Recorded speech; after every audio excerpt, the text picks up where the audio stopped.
बात अब अयोध्या की। रामनगरी अयोध्या में 22 जनवरी को होने वाले प्राण प्रतिष्ठा समारोह की तैयारियां जोरों शोरों पर हैं। अयोध्या के लोग अपने अयोध्या को लेकर उत्साहित हैं और पूरी अयोध्या को विशेष रूप से सजाया और संवारा जा रहा है।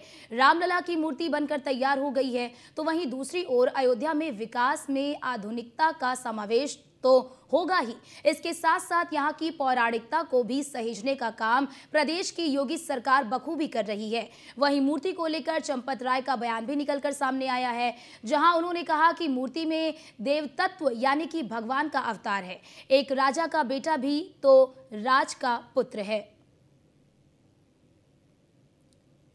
तो अयोध्या नगरी सज सवर कर तैयार है। 22 जनवरी का इंतजार है। राम भक्त टटकटी लगाए इस 22 जनवरी का इंतजार कर रहे हैं।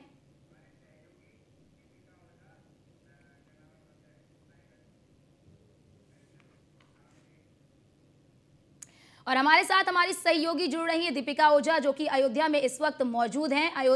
दीपिका, वहां पर आप मौजूद हैं, क्या किस तरह से वहां पर तैयारी देख रही हैं? क्या कुछ नया बदलाव आपको देखने के आ रहा है? और इसी के साथ ही तभी सबसे बड़ी बात ये बताइए, क्योंकि 22 जनवरी निकट आ रहा है, क्या कुछ तैयारियां वहां पर हो चुकी हैं? क्या कुछ विशेषताएं आप वहां पर देख रही हैं?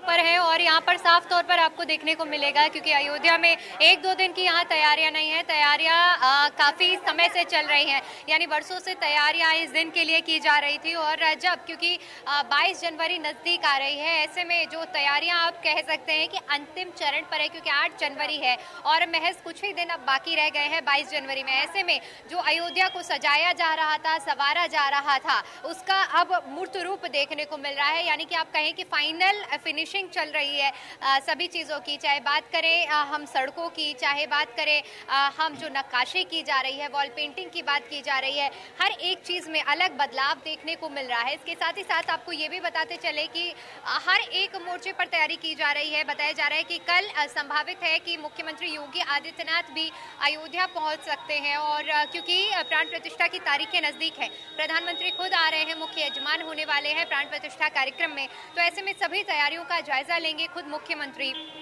और यानी कि कुल मिलाकर अगर देखा जाए तो किसी भी मोर्चे पर कोई भी कमी नहीं छोड़ने का प्रयास किया जा रहा है। इसके साथ ही साथ आपको ये बता दें कि सुरक्षा व्यवस्था के लिहाज से, क्योंकि अब राम मंदिर जो जन्मभूमि है वहाँ का पूरा सुरक्षा घेरे में पूरी तरह से, हालांकि पहले भी था लेकिन अब और ज़्यादा सुरक्षा बढ़ा दी गई है और ऐसे में महत्वपूर्ण हो जाती है बहुत सी चीज़ें।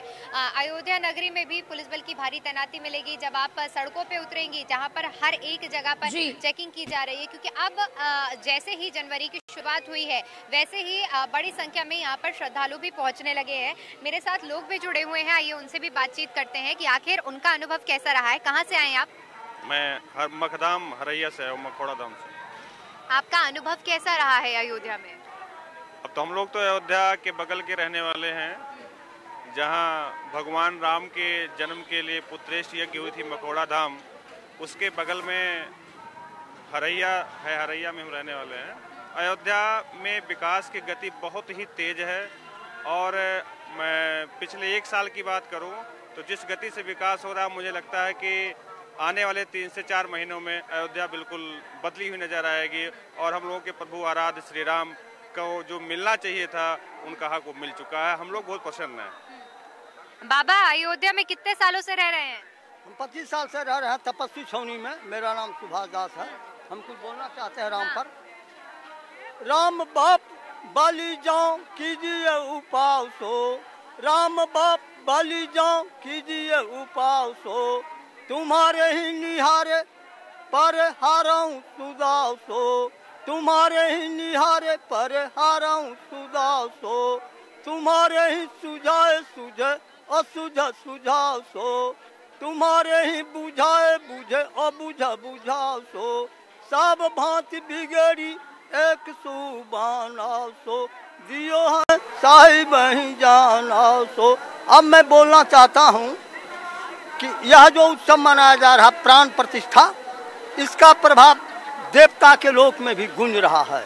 जैसे राज्याभिषेक के समय में शिव जी ब्रह्मा जी आदि आए थे, उसी समय जब प्राण प्रतिष्ठा होगा एक देवता भी आने के लिए अपना विमान, अपनी व्यवस्था तय कर रहे हैं और देवनांग अभी से भी नाच कर रही है। उस समय फूलों की वर्षा होगी और मोदी जी जो इस ओर आकर्षित हुए हैं, इससे विश्व में एक संदेश गया है कि भारत का राम कैसा है, जिस पर कि मोदी और राष्ट्रपति और भारत के तमाम नेता इतना आगे बढ़ के काम कर रहे हैं। और भारत के वासी जो पूंजीपति हैं, संपूर्ण धन का खजाना खोल दिया। जैसे राम के जन्म पर दशरथ जी संपूर्ण सर्वसुदानंद सबका हो उसे लुटा रहा है। और त्रेता युग में जो अनुभव देखने को मिला था वो देखने को, वो महसूस करने को मिल रहा है। हाँ, त्रेता में जो अनुभव हुआ था, आनंद हुआ था। हमने किताबों में पढ़ा है, कहानियों में सुना है कि त्रेता में एक जो अनुभव रहा है, किसी ने देखा तो नहीं है, लेकिन जो पढ़ा है, जो महसूस किया है, वही देखने को मिल रहा है या नहीं? मिल रहा है वही। और ऐसे भक्त हैं जो कि त्रेता की घटना को देखते हैं, त्रेता में जो आनंद हुआ है उस आनंद को देख रहे हैं। ऐसे भी भक्त हैं। और हम कहना चाहते हैं कि इतना मीडिया आ रहा है अयोध्या में, क्यों? कोई पैसा दिया है? क्यों? इतना प्रधानमंत्री के आयोजन में भी मीडिया वाले नहीं आते हैं। आज आ रहा है राम का प्रभाव है, दूसरा किसी का प्रभाव नहीं है। राम कण कण में जो बस गए हैं, आज उभर गए हैं। भारत के सभी मनुष्यों के अंग अंग में उमंग है। स्वनीर नैर स्नेह से शिथिल बैन, कुछ कहा नहीं जा सकता है। इस आनंद को देख करके त्रेता काल में जो आनंद हुआ था वह आनंद होने वाला। लेकिन एक बात हमको कहना है कि बाबा लौटूंगी, आपका अनुभव कैसा है? हमारा अनुभव लगभग 500 वर्षों से अयोध्या हमारी उपेक्षित रही है। अब राम मंदिर भव्य रूप ले रहा है, वैसे धीरे धीरे हमारी पूरी अयोध्या भी भव्य रूप ले रही है। पूरे अयोध्या में रूप रंग और व्यवस्थाओं में एक रूपता आ रही है, जिसका रास्ता कई सौ वर्षों से हमारे सनातनी परिवार के लोग देख रहे थे। ये हमारे सनातनियों की विजय है। और हम लगातार अपना जो राम का व्यक्तित्व है या राम से जो सीखना है, वो पूरा विश्व इस मंदिर, इस प्राण प्रतिष्ठा के बाद उनके जीवन चर्या से सीखने को मिलेगा। अच्छा, ये सनातनियों की आप विजय कह रहे हैं, लेकिन दूसरी तरफ राम मंदिर को लेकर सियासत भी हुई, निशाने भी साधे गए। अभी भी कई तरह के बयान सामने आते हैं कि मंदिर से भला नहीं होगा, अस्पताल बनाना चाहिए। इन बयानों को किस तरह से देखते हैं? देखिए, अस्पताल का अपना महत्व है, मंदिर का अपना महत्व है। हर जगह को अस्पताल नहीं बनाया जा सकता है, हर जगह को मंदिर नहीं बनाया सकता है, वो स्थान का महत्व है। अयोध्या में भगवान राम का जन्म हुआ है, तो इनके जन्मभूमि के लिए है। अयोध्या में मेडिकल कॉलेज भी है, जिला अस्पताल भी है, इसी के बगल श्री राम हॉस्पिटल भी है। तो जो समाज की अस्पताल की आवश्यकताएं हैं वो भी पूरी हो रही हैं। लेकिन हमारा भारतवर्ष चूंकि आस्था का देश है, भगवान राम का देश है, तो उनके लिए कुछ जन्मभूमि अगर इतने बड़े भूभाग में दे दी जाएगी तो उससे भारत की व्यवस्थाओं में कोई फर्क नहीं पड़ेगा और सुदृढ़ होगा। मंदिर बनने से आप देख रही हैं लाखों जनता अयोध्या में इस समय चल रही है। अब वो फूल वाले हों, फल वाले हों, सब्जी वाले हों, मिठाई वाले हों, प्रसाद वाले हों, भोजनालय हो, आवागमन के साधन हो, बहुत सारे आप देख रहे हैं कि हमारे बहुत सारे बेरोजगार साथी श्री राम का ठप्पा लगा के हजारों रुपए जेब में लेके जा रहे हैं। तो जो ये आर्थिक रूप से फ्लो पूरे अयोध्या में आप देख रहे हैं, इसका योगदान भारत के व्यवस्थाओं में बहुत जबरदस्त रहेगा। लौटूंगी आपके पास, हमारे साथ एक महिला भी जुड़ी हुई है, जानकारी साझा करिए क्योंकि आप वहाँ पर मौजूद हैं। जी लौटूंगी। हाँ जी अर्चना बताएं।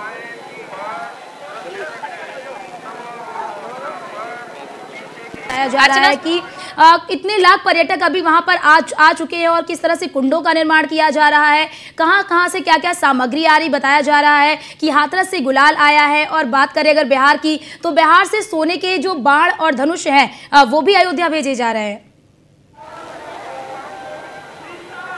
बिल्कुल अर्चना, साफ तौर पर क्योंकि ये सिलसिला लगातार जारी है। और जैसे बीते दिन की अगर बात करें तो जनकपुर से सनीश आया था। सनीश एक तरह से कहा जा सकता है कि प्रभु श्री राम की ससुराल है जनकपुर, तो वहाँ से बड़ी संख्या में उपहार आए थे। और इसके अलावा देखिए बिहार से भी सामग्री आई है। यानी कुल मिलाकर आप ये समझिए कि अलग अलग दिन जैसे जैसे बीत रहे हैं वैसे ही अब यहाँ पर एक भव्य उत्सव देखने को मिल रहा है। कुछ ना कुछ सामग्री आ रही है, देश के कोने कोने से भव्य और चीज़ें पहुंच रही हैं। ये न सिर्फ बड़े आयोजनों की हम बात कर रहे हैं, जो छोटे छोटे जो समूह भी देश के कोने कोने से पहुंच रहे हैं, वो भी कुछ ना कुछ ऐसी चीज़ें लेके आ रहे हैं जो अपने आप में आकर्षित कर रही हैं। इसके अलावा देखिए प्रभु श्री राम की पादुका कैसी होंगी, इसकी तस्वीरें भी साफ तौर पर देखने को मिली है।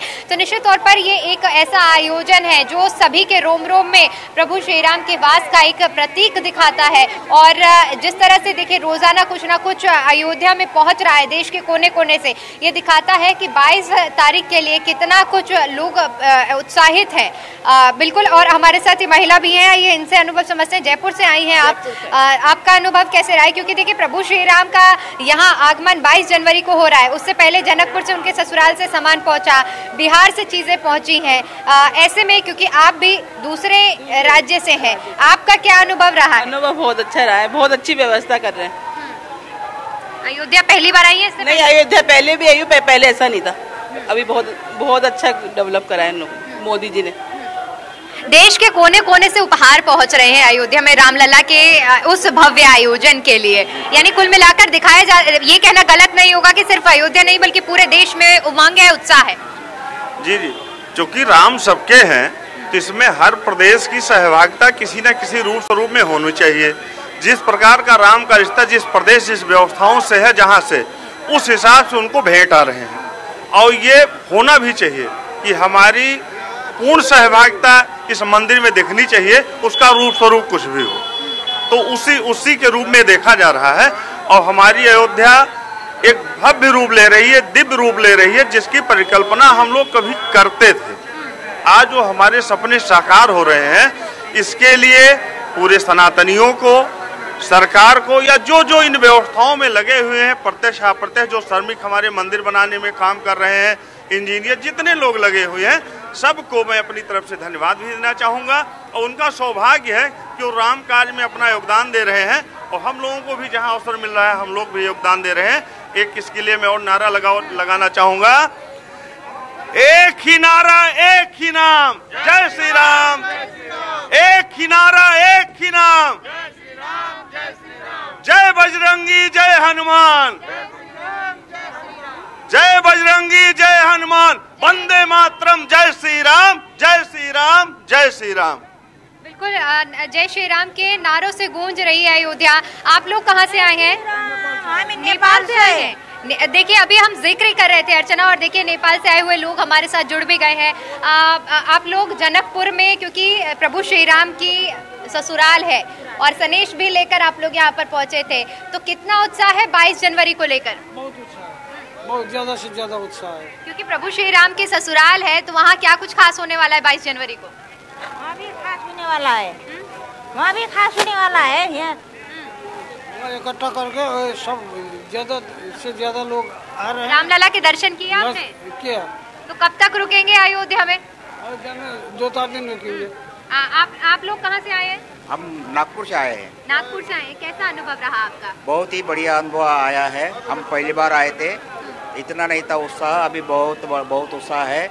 हम मोदी जी का और आदित्य योगीनाथ भाई जी का बहुत शुक्रिया अदा करना चाहते हैं कि जिन्होंने हमारे सनातन धर्म का प्रचार किया, हमारे सनातन धर्म को उचित समझकर बहुत बड़ा विश्व का भव्य राम मंदिर बनाया। हम उनके लिए बधाई देना चाहते हैं। 22 तारीख के लिए क्या उत्साह है, क्या उमंग है? क्योंकि आप लोग नागपुर से आए हुए हैं, वहाँ क्या कुछ खास हो करेंगे? हमारे विशेषता हमारे नागपुर में और हमारे महाराष्ट्र में बहुत ही उत्साह है, बहुत ही उत्साह है। हम उस दिन बड़े धूमधाम से दिवाली मनाएंगे, हम दिवाली मनाएंगे उस दिन। बिल्कुल, जय श्री राम, जय श्री राम। साफ तौर पर रचना आप देख सकती हैं कि जिस तरह से न सिर्फ जिस तरह से प्रधानमंत्री नरेंद्र मोदी की ओर से आह्वान किया गया था कि 22 जनवरी को ज़्यादा से ज़्यादा संख्या में लोग अपने घरों में दिए जलाएं और प्रभु श्री राम का जो प्राकट्य दिवस मनाया जा रहा है उसको एक उत्सव के रूप में मनाया जाए। साफ तौर पर हमको ये भी देखने को मिल रहा है, क्योंकि जो त्रेता युग में दिवाली का जिक्र किया जाता था जब प्रभु श्री राम अयोध्या नगरी वापस लौटे थे, वही कुछ मंजर हमें 22 जनवरी को देश के पूरे कोने कोने में देखने को मिल रहा है। क्योंकि हम सभी का अनुभव समझ रहे हैं, चाहे असम से लोग आए हों, चाहे नेपाल से लोग आए हों, चाहे देश के किसी कोने से आए हों, विदेशों से लोग आ रहे हों, सभी में वो उत्साह, ऊर्जा और उमंग भरपूर दिख रहा है और खुले दिल से सभी लोग 22 जनवरी का स्वागत कर रहे हैं। जी अर्चना। जी, इसी के साथ ही दीपिका, क्योंकि आप वहाँ पर मौजूद हैं और सारी तैयारियां भी जो है कि वहाँ पर आप बता रही हैं, लेकिन इसी के साथ ही ज़रा दीपिका ये भी जानकारी साझा करिए कि वहाँ पर क्योंकि 7,000 से अधिक जो मेहमान हैं वो आएंगे, उनके लिए किस तरह की तैयारी की गई है। बात अगर हम कर ले घाटों की तो वहाँ पर किस तरह की तैयारी है, और ये भी बताया जा रहा है कि गरुड़ जो एक कह लीजिए कि वाहन है उसे भी लाया गया है, पानी में उतारा गया है। बिल्कुल, गरुड़ वाहन पहुंच चुका है। यानी जिस तरह से अभी मैं जिक्र कर रही थी कि तैयारियां लगभग पूरी है, बस उन्हें अंतिम रूप दिया जा रहा है, क्योंकि 7,000 वीआईपी की लिस्ट जो है जिनके पास न्योते पहुंच चुके हैं वो यहां पर पहुंचने वाले हैं। सबसे पहले देखिए उस दिन जो कार्यक्रम होने वाला है, क्योंकि मुख्य जो राम जन्मभूमि का प्रवेश द्वार हो रहा है उसी को पहले भव्य रूप दिया जा रहा है, क्योंकि जो वीवीआईपीज होंगे उसी गेट से एंट्री करेंगे और वहां के बाद उनके लिए जो कार्यक्रम हो रहे हैं, क्योंकि ये जो वीवीआईपीज हैं ये साधु संत हैं, फिल्मी जगत से जुड़े हुए कलाकार हैं, खेल जगत से जुड़े हुए कलाकार हैं और तमाम तरह के ऐसे लोग हैं जिन्हें न्योता दिया गया है और वो उस भव्य उत्सव में शिरकत करने वाले हैं। तो ऐसे में सुरक्षा व्यवस्था की पूरी तरह से पहली बात तो तैयारी की गई है, क्योंकि सबसे ज्यादा अहम हो जाता है सुरक्षा व्यवस्था। और उसके अलावा देखिए हर एक तरह का आयोजन किया जा रहा है, चाहे आप साफ तौर पर देखिए प्रधानमंत्री नरेंद्र मोदी की ओर से रोजाना हर एक कलाकार का जो उन्होंने राम से जुड़े हुए जो संगीत गाए हैं उनका क्लिप शेयर किया जा रहा है, उन्हें धन्यवाद प्रधानमंत्री खुद कर रहे हैं। तो आप समझिए कि ये सिलसिला कब से चल रहा है, आप समझिए कि 10 दिन 12 दिन पहले से ही ये तैयारियां शुरू हो चुकी हैं। तो कुल मिलाकर एक भव्य उत्सव होने वाला है। 84 सेकंड जो प्राण प्रतिष्ठा के होने वाले हैं, लेकिन यकीन मानिए कि वो महज 84 सेकंड नहीं है, उसके बाद जो कार्यक्रम होगा, जो उमंग होगी वो अपने आप में बेहद भरपूर ऊर्जा वाली होगी।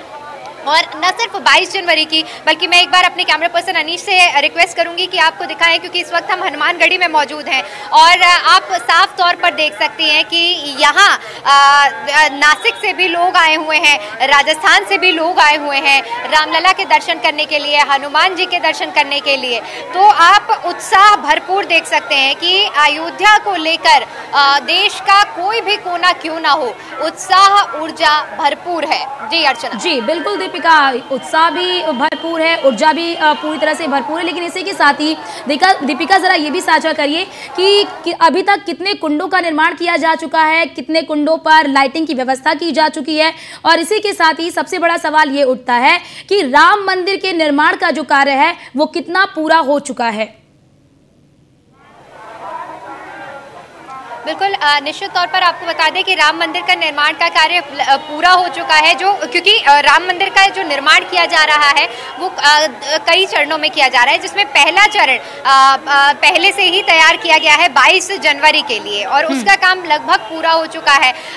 वहाँ पर क्योंकि जब जब एंट्री दी गई थी वहाँ सारी व्यवस्थाओं को देखा गया था, तो गर्भगृह पूरी तरह से तैयार है, यानी स्वागत करने के लिए रामलला के पूरी तरह से गर्भगृह तैयार है। उसका दूसरा तला, क्योंकि गर्भगृह में देखिए प्रभु श्री राम की 5 साल की बाल स्वरूप की मूर्ति स्थापित होगी। और इसके अलावा अगर बात करें कि दूसरे तले का जिसका निर्माण अभी चल रहा है और उसके निर्माण में कुछ समय लगेगा, वो होने वाला है राम दरबार। और जब राम मंदिर की जब हम बात करते हैं तो वहां पर जो प्रवेश द्वार है उसके बाद 5 ऐसे गुम्बद पड़ने वाले हैं, 5 ऐसे गृह पड़ने वाले हैं, उसको पार करते हुए जो व्यक्ति है वो रामलला के दर्शन करेगा।